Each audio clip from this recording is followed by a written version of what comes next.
Today I want to inspire people to use invasive weeds for practical bush crafting. And I've got a few examples to show you here. Now, these baskets are made out of multiple things. But this one in particular, this was the first basket I ever made. I actually just sort of half YouTubed, half made it up. A bit of a sort of unique colour style really.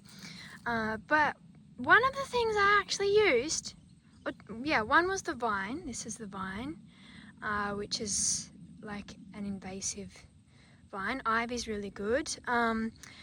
This is actually blackberry. I got the thorns off, so I'll show you about that. For like learning basket weaves, you can easily YouTube. This is me just kind of, showing you a bit of a different, this is a native combination of mostly Dianella, and it's actually woven green. This is something that's woven out of dried fibres. Red hot poker is another one that is grows everywhere and in people's backyards and isn't a native. I really encourage people to where possible use the invasives or introduced species, because it also kind of you can really make it your own, experimenting with these different fibres. So here's my blackberry. Now we're trying to keep this, this is my backyard and the forest, weed free. So I'm going to take that one out, and also it's right near me hammock. I mean, don't want blackberry growing in your hammock.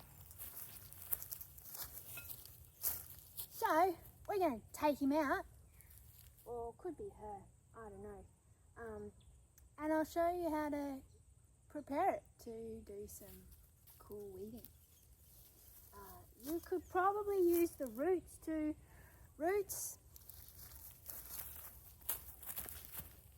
Roots are particularly good for baskets because they're very flexible, and that means that they're less likely to break. So we could do a bit of both. We could do roots and some of the vine.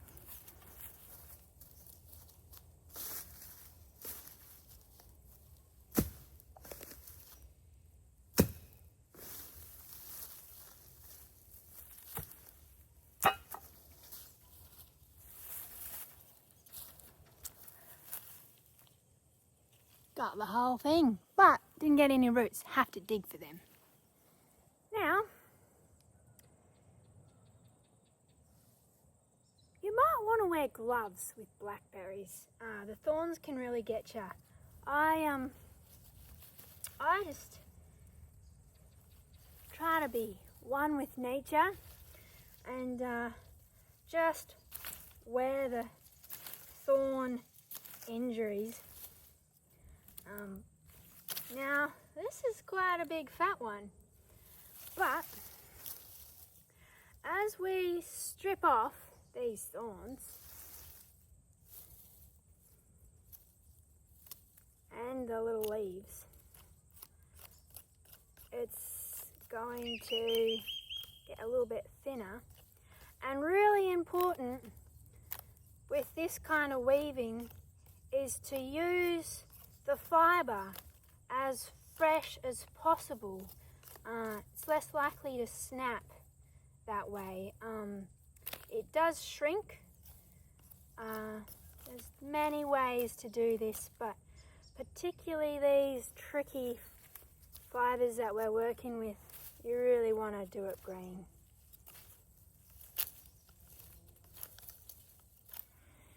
There you go. These would be 4 spokes for the beginning of your basket. See, and they're pretty smooth. Now, you may have noticed that I'm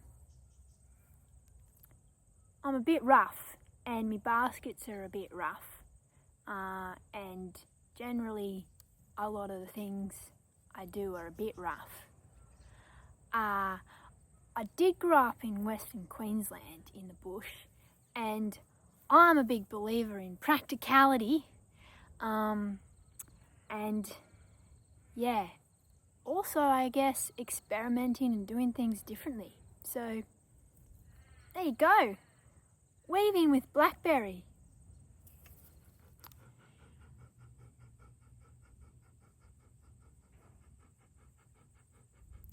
So this foraging for weed invasive fibres. The ethos is really give it a go. And this weekend we're going to be going into the bush with a group of women for the Women Gather camp out. And yeah, we're going to be putting this into practice. What do you think, Malachi? Yeah, he thinks that's a good idea.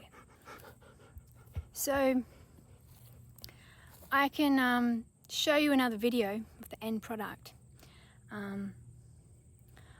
But yeah, for now I just really wanted to show you what's possible. And yeah, it's when you're trying to keep bush native, it's a good idea to get out the invasive, particularly blackberries and holly, and why not just make a basket out of it? Ivy is something that's normally quite invasive in towns and cities, so yeah, it's actually pretty ideal to weave with. And willow is also both very good to weave with for bigger baskets, and also a great wood to carve with.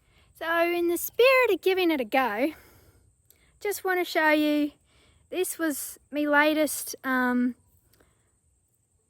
being taught like the actual way of making a basket of this particular weave. And this is my partner's basket who taught me how to make it. Yeah, I think they did a much better job. But, you know, this was my first attempt, and I actually did it deep into the night around the fire with not much light, and yeah, a lot more intuitively with a very specific purpose. It was done in ceremony, so I think that's probably a good show of, like, yeah, something done for learning purposes like this one compared to something done in ritual and ceremony over many hours like this one. So yeah, you can definitely, the best thing is to take your time with it and sit down, maybe light a fire, light a candle, and allow it to be a full process.